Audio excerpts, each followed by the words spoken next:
Là, c'est le livre que j'ai déjà lu. Par mon expérience, j'ai eu affaire à la communauté de renseignement, ce qu'on appelle les services secrets, police, gendarmes, douane, etc. Vous voyez. Et j'ai subi l'élimination sociale et physique qui est décrite dans ce livre par ce monsieur lieutenant-colonel X qui en parle. Ce qu'on appelle le ghost stalking en anglais ou en français c'est harcèlement en réseau ou harcèlement organisé. Vous voyez, mais c'est une méthode technique spéciale des services secrets au XXIe siècle. La dernière fois, dans d'autres vidéos, j'ai lu manipulation des individus, les méthodes modernes l'élimination des individus, l'élimination sociale et l'élimination physique. L'élimination sociale où il parle de l'harcèlement organisé ou l'harcèlement d'État. Ceux qui ne sont pas initiés et renseignés, l'harcèlement, c'est une des missions des services secrets. Bref. Cette fois, je vais vous lire Service secret, un monde sans loi. Juste un petit chapitre pour vous montrer que les services secrets, c'est en deux parties. Il y a les cadres et tout, et il y a le reste. Le reste, c'est des petites mains, une bande de psychopathes et de pervers narcissiques pour faire le sale boulot.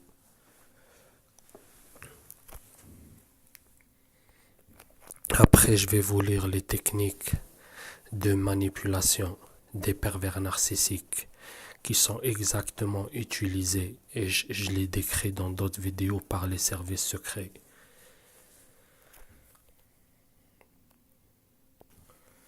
Dans ce chapitre, service secret, monde sans loi,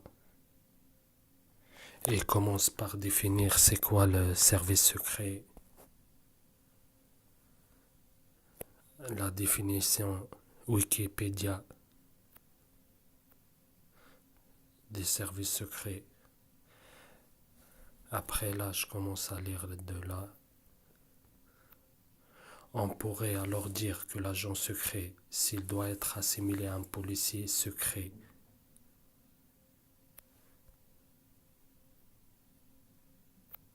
c'est un ripou dont la malhonnêteté ne profite qu'à l'État. Ce qui serait plus exact que policier, tout court. Accepter que le répou a encore le droit de faire usage de son statut de policier pour procéder très officiellement à des interpellations, ce que ne peut faire l'agent secret puisqu'il n'a aucune existence légale.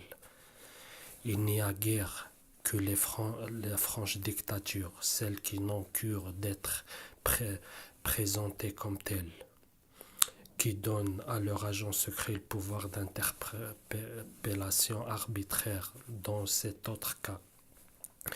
Mais ces faits amènent sans doute le lecteur à se demander, avec raison, par quel tour de passe-passe psychologique les employés et agents des services secrets parviennent à concilier l'obligation d'avoir à violer quotidiennement les lois, elles-mêmes largement basées sur les principes moraux les plus élémentaires de toute société.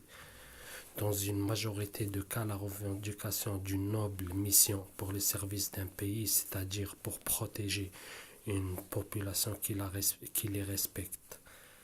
La réponse est qu'il n'y a pas de tour de passe-passe psychologique, pas de truc, juste l'argument brut, totalement arbitraire de la raison d'État. Ça veut dire pour le raison d'État, ils peuvent faire ce qu'ils veulent. Faute de, faute de plus ample précision, peut-être revendiquée autant par la plus brutale des dictatures que par la plus tolérante des apparences des démocraties. Ce qui a pu être fait de plus discutable dans la Russie de Staline, dans l'Allemagne de Hitler et qui est fait en ce moment dans la Corée du Nord et a été et l'est toujours au nom de la raison d'État. La raison d'État ne vient pas expliquer rationnellement du point de vue de celui qui prétend être respectueux des droits fondamentaux de son prochain comme des siens propres, des actes qui à partir de là ne révèlent plus que de la franche barbarie. Ce qui vient d'être démontré ici n'a vocation que d'aider le lecteur à mieux comprendre et surtout admettre ce qui va maintenant lui être expliqué. L'agent secret n'est pas un policier secret, ni même un répôt, mais aussi que beaucoup l'ont également nommé un guerrier de l'ombre, du point de vue formel de la politique, du rôle du guerrier et du soldat. Si on préfère ainsi le nommer, c'est que le prolongement de la politique par d'autres moyens. Mais il faut encore se garder dans une autre assimilation hâtive que de nos jours. Guerrier n'est pas un synonyme de soldat dans un sens noble. D'aucuns veulent parfois donner à cet autre mot. Bref, je vais essayer d'avancer un peu vers les pervers narcissiques.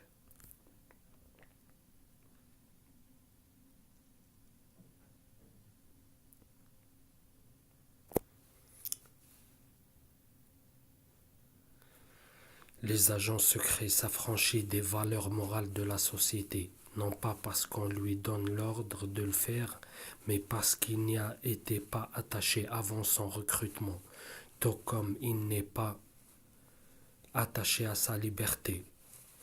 Ça veut dire voilà, il a le lecteur non initié ignore certainement que presque tous les services secrets se montrent réticents au moment de faire d'un honnête homme l'un de leurs agents. C'est aussi pourquoi ils s'efforcent de faire trébucher leur recrue. Le recrue ne peut devenir un agent tant qu'il n'a pas commis de faute, à tout le moins celle d'avoir abandonné la liberté de ses actes à un maître chanteur.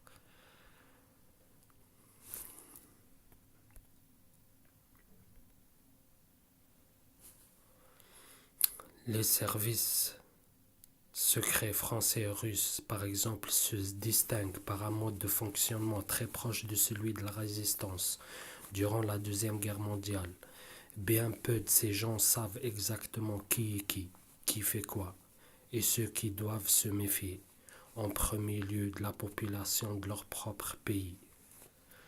N'en déplaise aux premiers intéressés, le système hiérarchique, le recrutement, cette armée sont en tout point similaires à ceux des armées de la monarchie. Il s'agit d'une société à seulement deux classes, la noblesse des cadres d'un côté et qui a le privilège de ne pas avoir à effectuer de basse besogne, et la piétaille de l'autre, dont un large groupe n'a été recruté que pour s'en charger. D'ailleurs, la plupart des services secrets occidentaux ont étendu depuis au moins la fin de la Deuxième Guerre mondiale la définition de la recrue de l'individu de petite moralité à l'individu faible, c'est-à-dire à celui dont le seul faute peut être de mal s'adapter aux exigences de la société contemporaine, échec scolaire, universitaire, travail, tout ça.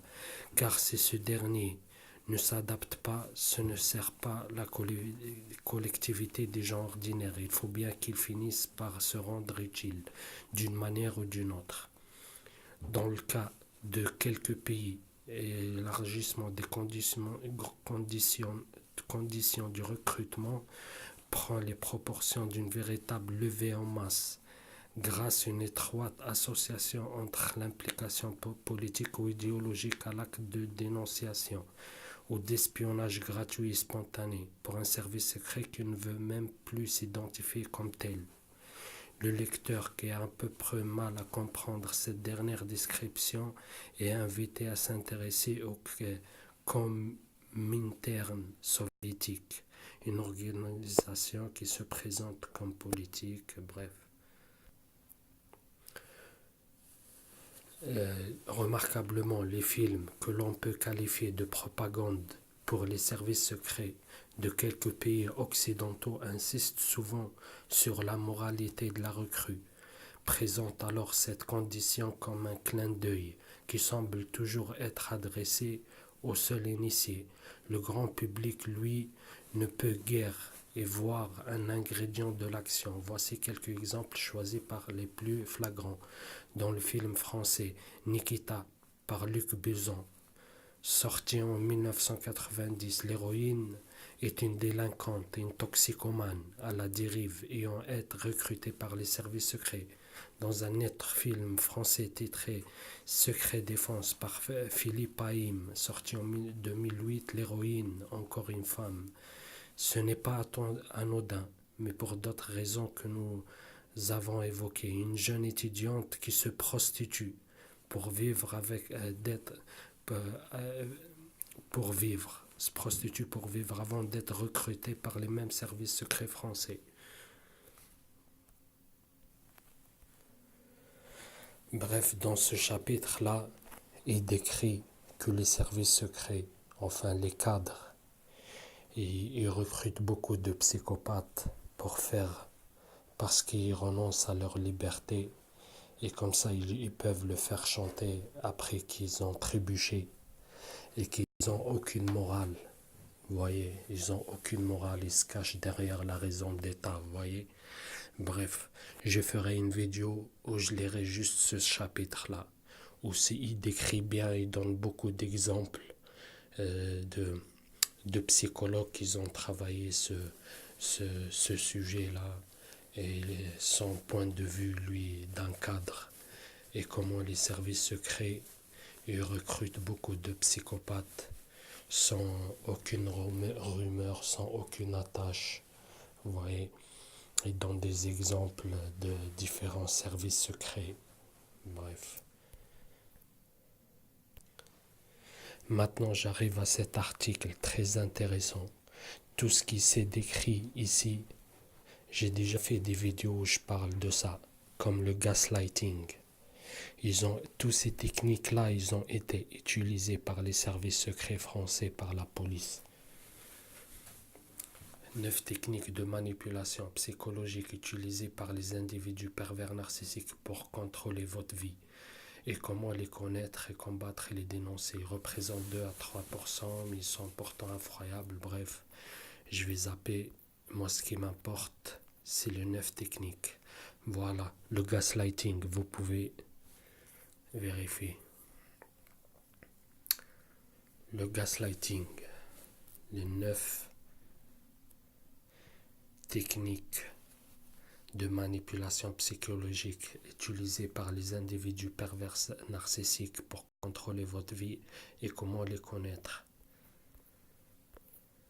Le gaslighting ou gaslighting. Le gaslighting est une technique de manipulation mentale qui consiste à déformer ou à fausser le récit des événements de manière à doter la victime de sa mémoire et de sa propre santé mentale, de ce qu'elle a vu, écouté, ressenti concrètement.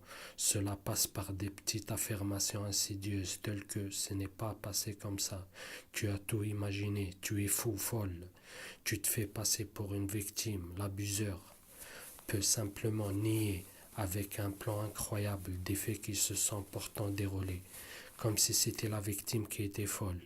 Mais cela peut aller jusqu'à mettre en scène des événements étranges afin de désorienter la victime et de la faire réellement douter de sa santé mentale. Par exemple, prendre des affaires à vous, les faire déplacer, faire disparaître des choses, voler des choses, voyez, faire des trucs comme ça, toucher à vos affaires. Il s'agit probablement d'une des formes de manipulation les plus pernicieuses parce que cela va lentement éroder votre sens de la réalité, bouffer petit à petit votre capacité à en croire en vous-même et donc vous conduire inexorablement à douter de vous et de la légitimité d'énoncer ce que vous êtes victime d'abus mental, de violences psychologiques ou plus généralement de mauvais traitements. De point de vue psychologique, le gaslighting s'appuie sur ce qu'on appelle une dissonance cognitive, c'est-à-dire le conflit entre deux différentes informations, deux pensées contraires. Puis-je faire vraiment confiance à ce que j'ai vu ou, ou bien cette personne a-t-elle raison et c'est moi qui ai un problème? Pour résister à cela et contrer cet effet psychologique pervers, il est important de bien s'ancrer dans sa propre réalité, tenir un journal, écrire ce qu'il est réellement passé, parler avec un ami, bref. La projection mentale, stratégie du bouc commissaire. La projection est le mécanisme de défense des manipulateurs. C'est un trait distinctif de ces personnes. Elles refusent catégoriquement d'admettre ou même de percevoir leurs propres défauts. Nier tout simplement, sont incapables d'assumer leurs actes. Elles peuvent donc faire et dire tout et n'importe quoi pour éviter d'être tenues responsables. Et c'est là qu'entre en scène la projection mentale. La personne ayant un comportement négatif plutôt que de l'admettre va déplacer la responsabilité en les attribuant à quelqu'un d'autre en gros. C'est comme si ce fardeau était trop dur à supporter, trop lourd à assumer pour elle, et qu'elle veut refiler tout sur les bras en vous accusant. C'est une réaction qui permet au manipulateur de se dédouaner, de se débarrasser de sa culpabilité, de sa honte inconsciente de lui-même. Il ne faut pas oublier que ces personnes sont souvent elles-mêmes malades.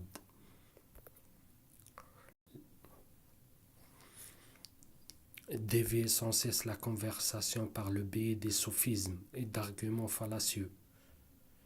Parfois, on peut être tenté d'affronter les problèmes par le biais d'une bonne conversation afin de trouver une solution, comme dans un esprit de compromis, si c'est bien sur le comportement idéal à avoir avec une personne normale. Dans le cas d'un pervers narcissique ou autre manipulateur, attendez-vous à tomber de haut. Il est parfois difficile de l'admettre, mais vous ne pouvez jamais avoir une vraie conversation. En effet, si vous avez le malheur de les attaquer, les manipulateurs utilisent des stratagèmes élaborés, emploient des biais cognitifs, des sophismes et autres arguments à logique fallacieuse qui leur permettent de gagner tous les débats et d'avoir toujours le dernier mot, même en ayant tort. Ils feront tout pour vous discréditer, vous frustrer, vous désorienter jusqu'à ce que vous ayez complètement perdu de vue le problème initial. Ne cherchez pas à leurs yeux, vous serez toujours la raison d'être de tous les problèmes. Il n'y a qu'une seule solution et elle est radicale.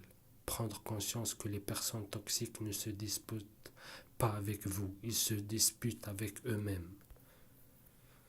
Stratégie de l'homme de paille. La stratégie de l'homme de paille n'est pas seulement la spécialité des pervers narcissiques, puisqu'elle est aussi utilisée en politique. Il s'agit en fait de présenter de manière fausse ou exagérée, de façon absurde, vos propres pensées et sentiments, en déformant ainsi ce que vous dites d'une manière qui arrange votre interlocuteur. Votre argument devient plus facilement attaquable. La différence, c'est que les pervers narcissiques poussent le vice au point de vous faire passer pour une personne mauvaise, en vous culpabilisant, en attaquant vos émotions. L'emploi de différentes formes de menaces et de chantage. Le problème avec les personnes toxiques, les manipulateurs mentaux et autres pervers narcissiques, c'est qu'ils vous menacent sans cesse, vous prendront en otage sans nécessairement passer par la violence physique.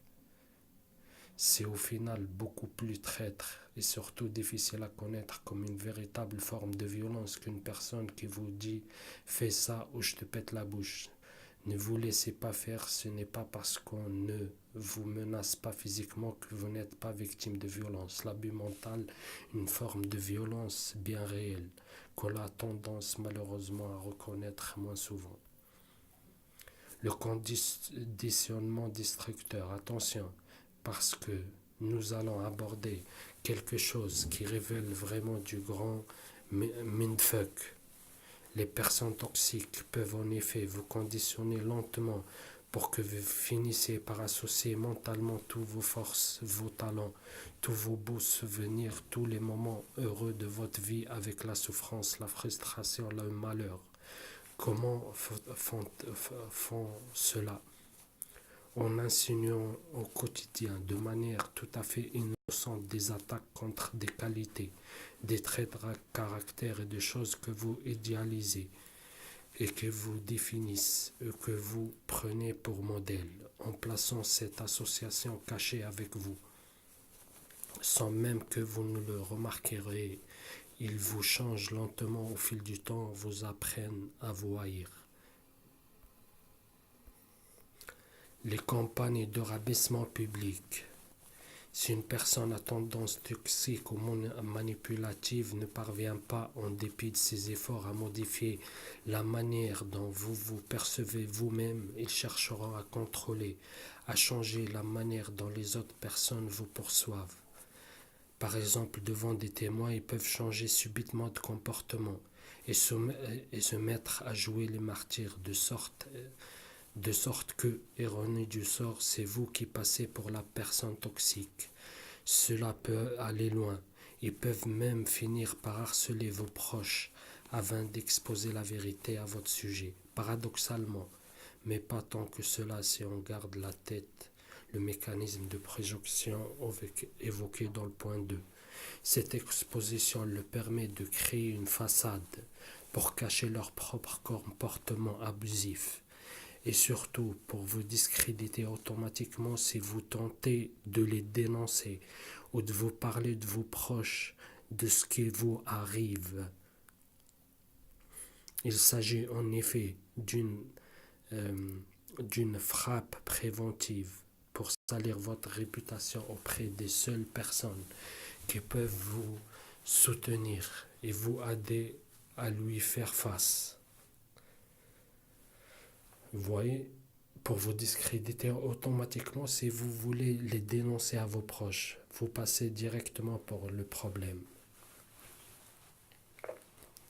Je donne un exemple, par exemple, ils vous harcèlent et tout, et vous savez, vous voyez, mais ils sont trop gentils avec votre entourage, ils leur font des cadeaux et tout, vous voyez, comme ça c'est... Vous les dénoncez, vous passez direct pour le parano, le, euh, le mauvais dans l'histoire. Il s'agit en effet aussi d'une frappe préventive pour vous salir votre réputation auprès des seules personnes que pourront vous se tenir et vous aider à lui faire face afin de saboter votre potentiel réseau d'aide. Et vous sentez ainsi seul, sans personne que pour vous croire, vous appuyer. Si c'est le cas, c'est que malheureusement pour vous, votre manipulation a déjà saboté votre entourage familial et affectif. Vous pouvez vous tourner vers des centres d'appel ou, bref, triangulation, faire intervenir l'opinion, réelle ou supposée, la perspective, voire la menace d'une tierce personne. Voilà à quoi se résume le principe de triangulation. Ce stratagème est plus souvent utilisé pour valider le point de vue abusif de la personne toxique, tout en invalidant du même coup la réaction pourtant légitime de la victime face à l'abus. Les pervers narcissiques adorent partout, par-dessus tout, faire intervenir une, voire plusieurs personnes de leur entourage personnel, collègues de travail, des amis, des ex-partenaires, même leurs membres de famille, afin de provoquer la jalousie, l'incertitude en vous. Ils peuvent également utiliser les opinions des autres pour valider leur point de vue. C'est un réflexe humain bien connu par les rhétoriciens.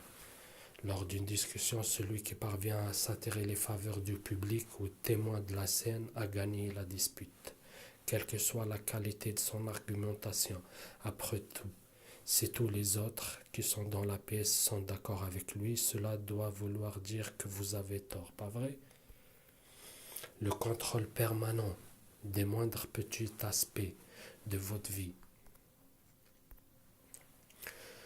Plus important que tout, les personnes toxiques et manipulateurs adorent maintenir le contrôle sur autrui. Ils sont prêts à tout pour obtenir et conserver ce contrôle de quelque manière que ce soit. C'est cette idée qui les obsède. Pour cela, ils sont prêts à tout. Vous isoler, établir un contrôle permanent sur vos finances, sur les personnes que vous fréquentez, sur ce que vous lisez, où vous allez. Ils cherchent à gérer chaque facette de votre vie et ne vous laissez aucun espace libre pour vous développer. Et pourtant, la technique la plus puissante et qu'ils possèdent pour vous contrôler, c'est bel et bien de jouer avec vos émotions. C'est pour mieux vous contrôler qu'ils inventent de toutes pièces des situations de conflit afin de vous déstabiliser et de vous affaiblir. C'est pour mieux vous contrôler qu'ils s'effacent émotionnellement pour vous couvrir d'amour et d'attention. Ensuite, ils sentent qu'ils sont en train de perdre la main sur vous. Et c'est à cause de tout cela qu'ils vacillent sans cesse entre le vrai et le faux. Et que vous ne pouvez jamais avoir de stabilité psychologique ni aucune certitude pour savoir qui cette personne est réellement, ce qu'elle ressent et ce qu'elle pense. Voilà la liste non exhaustive.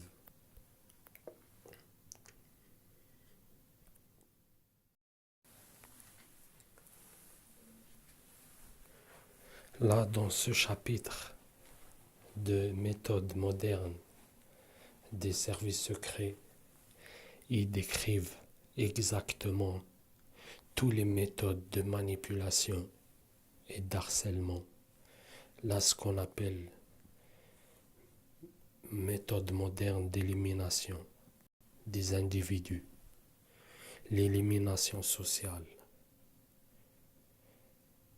Il est entendu par l'isolement social d'un individu, par le recours au discrédit. Tiens, la suppression complète de ses moyens économiques. Voyez le contrôle. Le but étant de qu'une personne intègre dans la société ne souhaite développer, poursuivre une relation régulière amicale avec lui.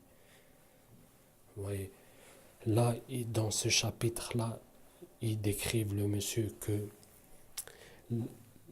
les missions d'harcèlement, enfin l'harcèlement organisé, ce qu'il appelle lui, ou le harcèlement d'État, ça fait partie des missions des services secrets modernes.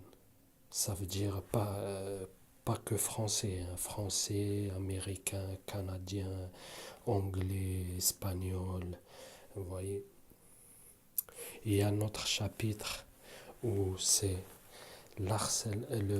l'élimination physique. Il parle des armes, des meurtres, vous voyez, des accidents, les armes bactériologiques et tout. Et il parle comment ils utilisent même des indiques. Des indiques qui sont... et on les fait chanter, on les chope dans des affaires cheloues et tout, on les fait chanter, ils se mettent à collaborer contre remise de peine et on les envoie pour harceler la cible, pour la peser à bout, à la faute, au suicide, ou à la prison, ou à la psychiatrie. Vous voyez, là c'est juste un petit aperçu pour vous comprenez que l'harcèlement en réseau, vous voyez, ou gang stalking en anglais, c'est un harcèlement d'État organisé. Organisé par qui? Par les communautés de renseignement. C'est décrit bien dans le livre que officiellement, en interne, c'est admis que toutes les forces de l'ordre les forces spéciales, police, gendarmerie municipale, douane, services secrets civils, services secrets militaires, armée, ils travaillent tous ensemble, ils collaborent tous ensemble. Mais devant le public, ils ne l'admettent pas. Vous voyez. Avec leur réseau d'indiques et leurs pions placés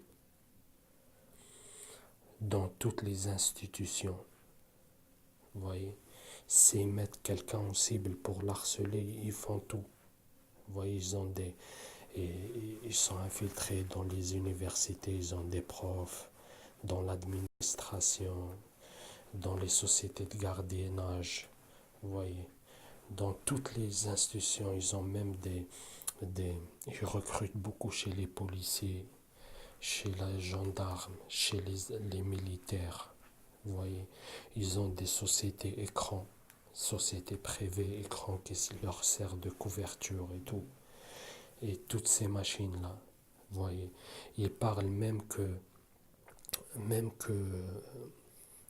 les services secrets modernes, ils utilisent le manuel de la Stasi. Et l'harcèlement réseau, là, l'harcèlement d'État, c'était connu avant par le Gestapo et la Stasi. Et c'est utilisé maintenant par les services secrets. Et c'est tabou. C'est nié et tout, c'est tabou. Vous voyez, les gens qui dénoncent ça, ils sont discrédités et tout. Bref, c'est décrit bien dans le livre. J'ai déjà fait d'autres vidéos. Je parlais des filiatures, comment ils mettent des pions dans chaque coin de rue. Ils mettent un groupe de pions. Vous voyez, et comme ça, ils orchestrent la filiature. Vous voyez. Attends, je vais vous montrer.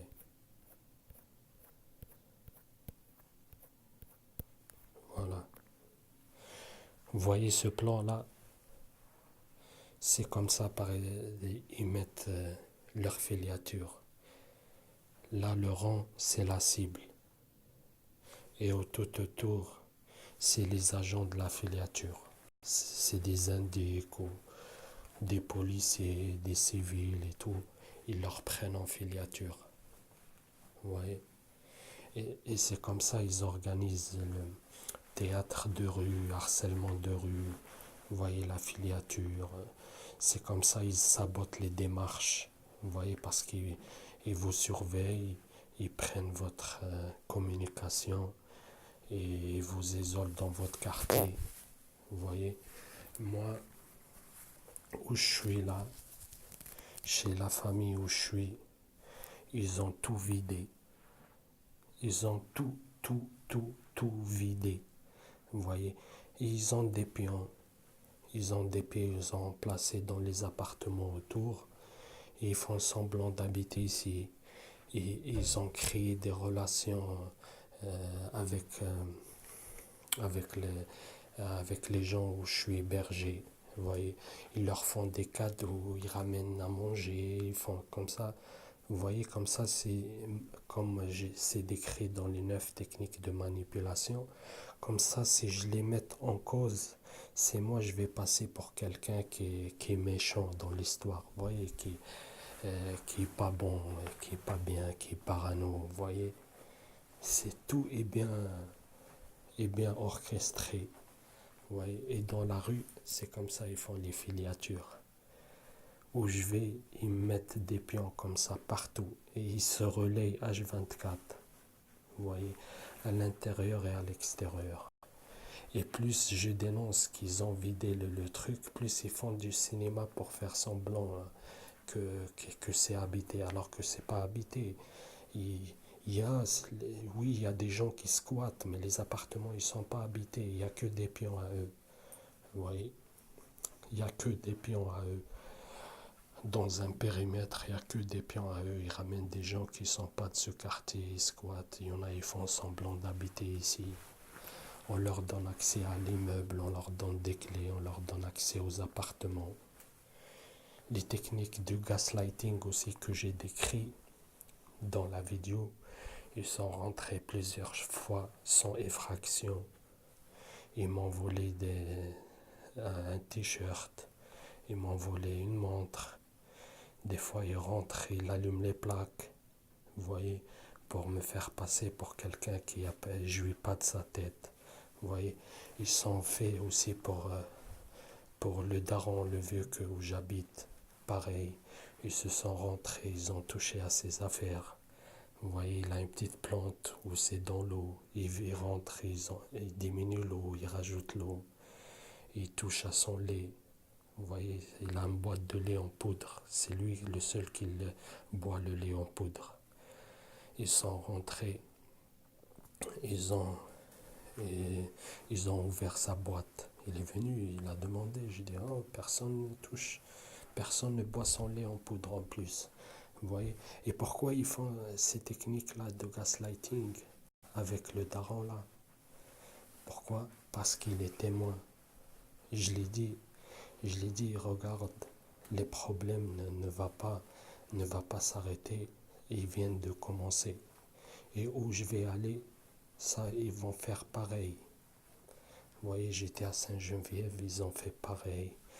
Je suis parti à Levallois, ils ont fait pareil. J'étais à Strasbourg, le même fonctionnement, vous voyez. Quand je prends un TGV pour aller à une ville, ils contactent leur pion là-bas, vous voyez. Je descends à la gare de, par exemple, à Strasbourg, je trouve un groupe d'indiques. Ils sont placés à peu près partout en filiature. Je vais dans un hôtel, ils me placent des pions. Je suis surveillé, ils surveillent mes moyens de communication, sabotage. Et la même technique, le même harcèlement administratif, harcèlement de rue, harcèlement informatique, sabotage, déni de service, vol d'objets, ouais, intrusion. Je vais dans l'hôtel, pareil. On rentre après moi, on vole mes affaires, mes clés de cadenas, mes t-shirts. Où je vais, ils font la même chose. Vous voyez, c'est ça l'harcèlement au réseau. Vous voyez. Et de toute façon, dans tapage, voilà, ils m'ont rappelé là parce ils ont connu le tapage. Le tapage, vous voyez. Le tapage, ça, c'est quotidien. Quotidien, chaque jour. Vous voyez, et ça dépend des moments. Quand ils ragent, ou ils veulent me faire taire, ils veulent me faire mettre la pression pour me faire taire parce que je l'ai dénoncé, ils m'harcèlent encore plus. Vous voyez. Et de toute façon, ils m'harcèlent quotidiennement. Vous voyez. Mais quand je les dénonce, ou quand leur manipulation ne marche pas, là, ils le font ouvertement. Vous voyez. Ils le font ouvertement. H24, ils se roulaient. H24. Vous voyez. Là, maintenant, ils sont en train de connaître. Le vieil merde là qui fait le chantier, il ramène des cadeaux, il ramène à manger et tout, alors que c'est un pion. C'est un pion. Bref, tout est décrit. Tout est décrit de toute façon dans ce livre.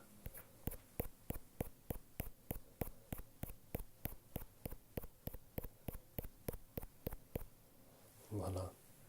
Tout est décrit dans ce livre.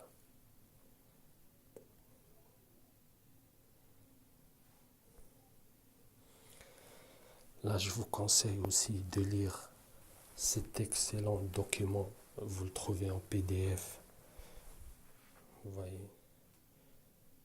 Sur l'excellent site Conscience Vraie du harcèlement réseau, harcèlement global, harcèlement moral, mobbing, gang stalking et harcèlement d'État. Jocelyne Abadi.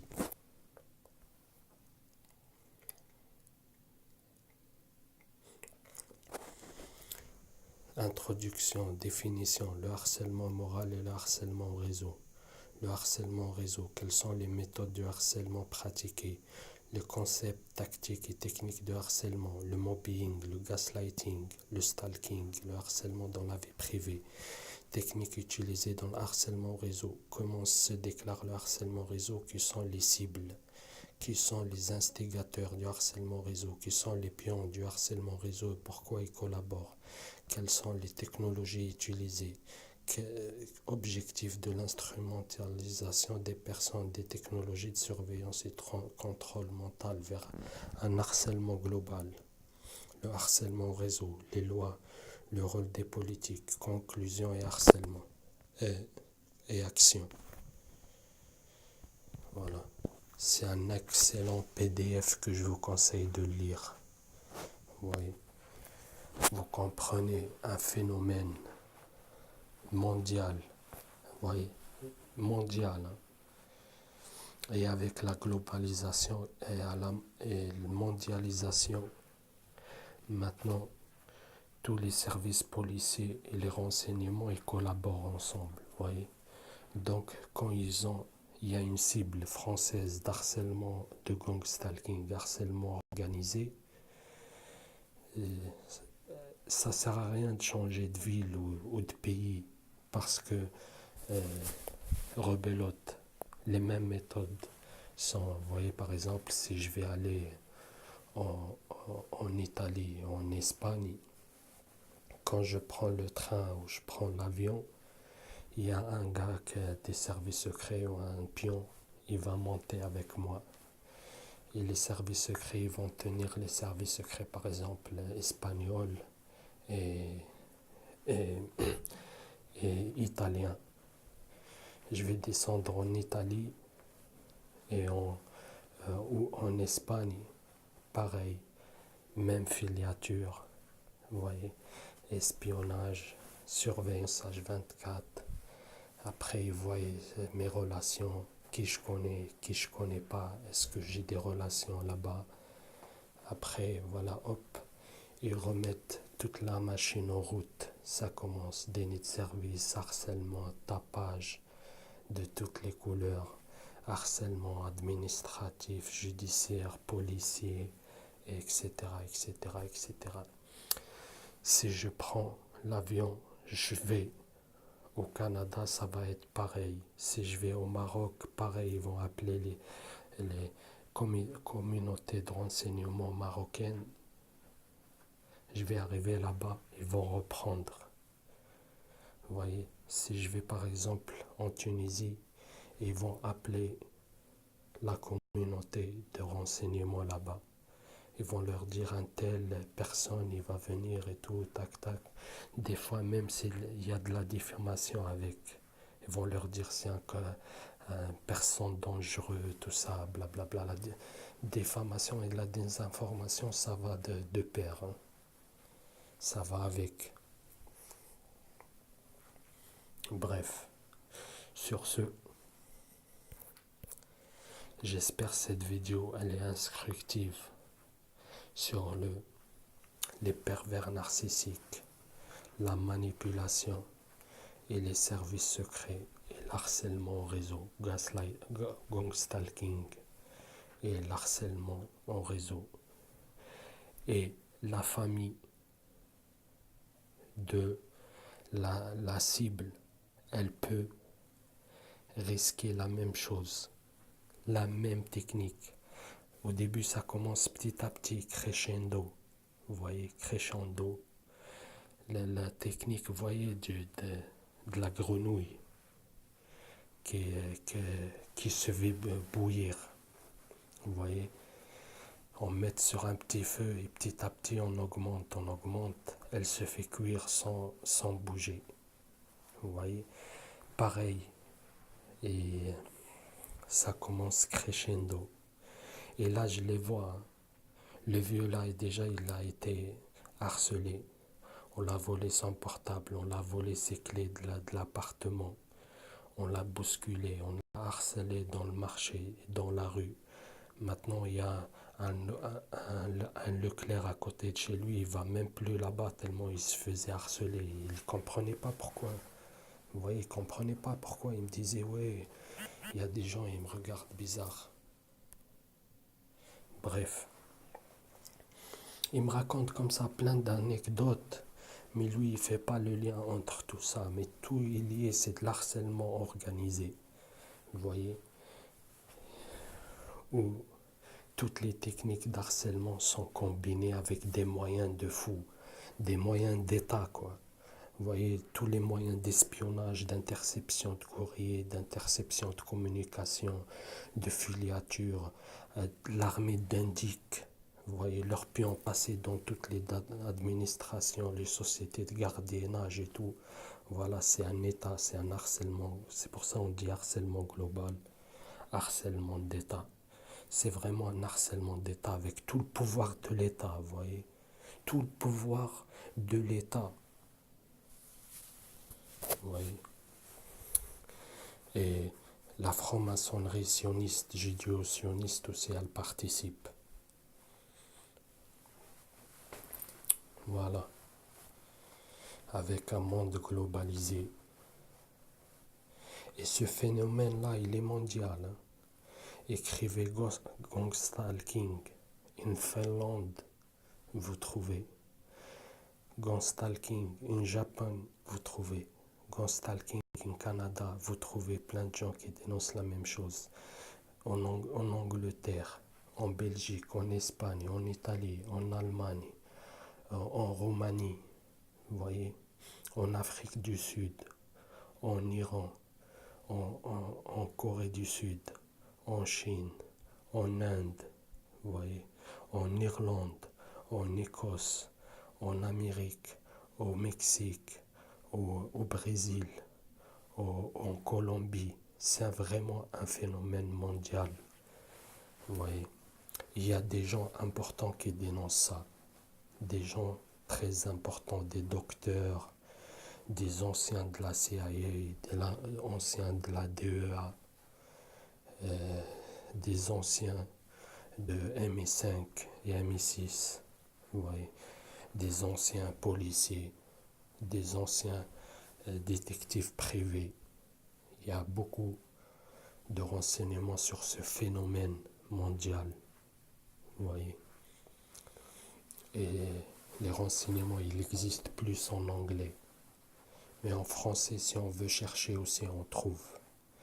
Et impossible, tous les documents, tous les professionnels qui en parlent, tous les livres qui ont été écrits, les techniques exactement qui sont utilisées par les services secrets de la police. Là, le monsieur que je vous ai montré, lieutenant, c'est un lieutenant-colonel des services secrets, ils décrivent exactement ces méthodes-là. Vous voyez. Il y a Brian T-E-W. C'est un ancien des services de renseignement militaire américain qui a participé et après il a dénoncé ça et maintenant il le subit parce qu'il a osé le dénoncer.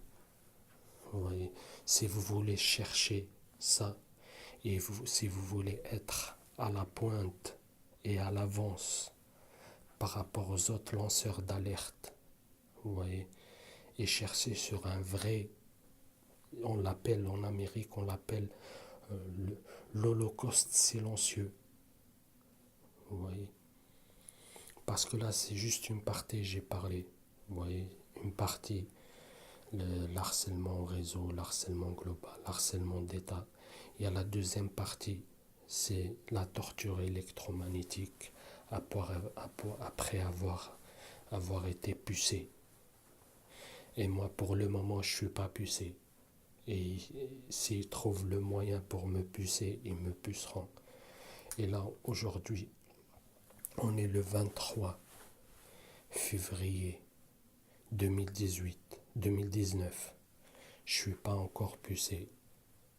Mais je subis le reste. Voilà. Et si je parlerai d'harcèlement, torture électromagnétique, c'est qu'ils m'ont pucé. Et c'est les renseignements français qui m'ont ciblé, qui m'ont mis mon nom, ce qu'on appelle blacklisté. Ils m'ont mis mon nom sur la liste noire d'harcèlement organisé. Vous voyez. Et pourquoi je vous ai dit c'est les services secrets, parce que c'est leur méthode, c'est leur mode de fonctionnement. On utilise cet harcèlement et l'élimination sociale. Et de toute façon, dans l'autre livre là de lieutenant-colonel, ils décrivent les méthodes de recrutement. Et dans les méthodes de recrutement, on utilise l'harcèlement, l'isolement, tout ça pour détruire la cible ou pour l'obliger à collaborer avec eux. Ouais, bref, pour la compromettre, tout ça. Et c'est les mêmes méthodes utilisées aussi dans l'harcèlement organisé, l'harcèlement d'État. Voilà. Sur ce, j'espère la vidéo elle n'était pas trop longue pour que vous compreniez le reste de mes vidéos. Vous voyez, parce que cet harcèlement il est trop sophistiqué pour quelqu'un lambda qui n'a pas ses connaissances sur le renseignement, il est pas averti. Vous voyez, il n'est pas initié. Il n'a pas vécu cet harcèlement, il ne peut pas le comprendre. Et se dire, c'est quoi le rapport à harcèlement organisé et les services secrets? Eh bien, les services secrets, une de leurs missions, c'est l'harcèlement organisé. Et c'est pas moi qui le dis, c'est un cadre lieutenant des colonels qui le dit. Et moi, c'est un policier, il me l'a confirmé.